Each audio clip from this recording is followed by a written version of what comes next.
Oh man, this is fucking god awful. When mounted on the back of a wind rider, one sees that its I saw a reputation couple for strength lines and in it, speed. and Okay.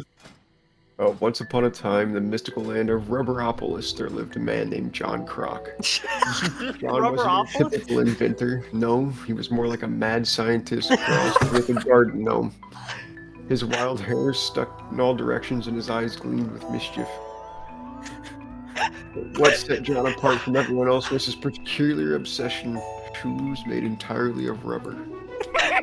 John Croc! One That's fateful John morning, Croc. John woke up with an epiphany. He leapt out of bed, tripped over his own shoelaces, made of, you guessed it, rubber, and shouted, "Eureka! I shall create the ultimate footwear, the Croc." And so John set to work. He gathered rubber ducks, garden hoses, discarded bouncy balls. And then he mixed them all together in a giant cauldron. Cauldron. Because every inventor needs a cauldron, chanting incantations like abracadabra, alakazam, make my shoes as comfy as ham. Yes. Croc emerged. A hideous, hole-riddled monstrosity that looked like a cross between a clog and a cheese grater, but John was ecstatic. He slipped his creation onto his feet, wiggled his toes, and declared, "Behold the pinnacle of fashion." The townspeople, however, were less impressed. They stared at John Croc with a mix of horror and pity. Children burst into tears, dogs howled, and even the pigeons flew away in disgust. No, John Croc! But John was undeterred. He shredded through the streets, Crocs clacking like a herd of caffeinated ducks. Now let's talk about the orphanage. It's on the outskirts of Rubberopolis, a quaint little building with rainbow-painted walls and a swing set in the yard. The children were sweet, innocent, blissfully unaware of John Croc's impending doom. What?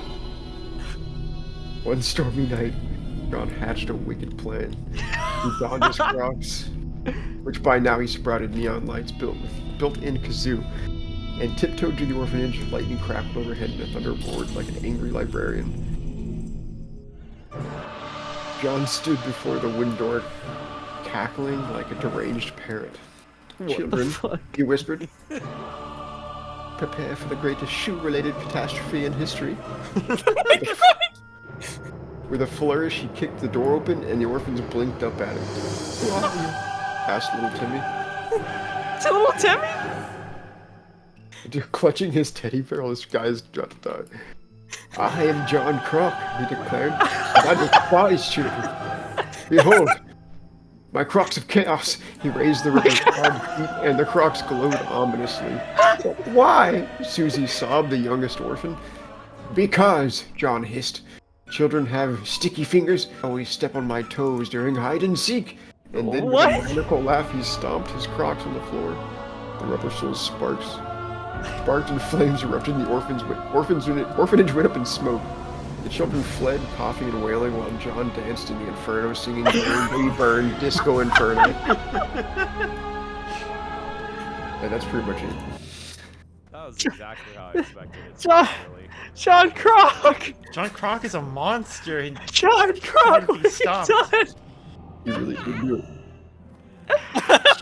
John, it's not about Crocs anymore. What the fuck are you doing with that match? You stopped at the right spot, Josh. The rest of it's shit.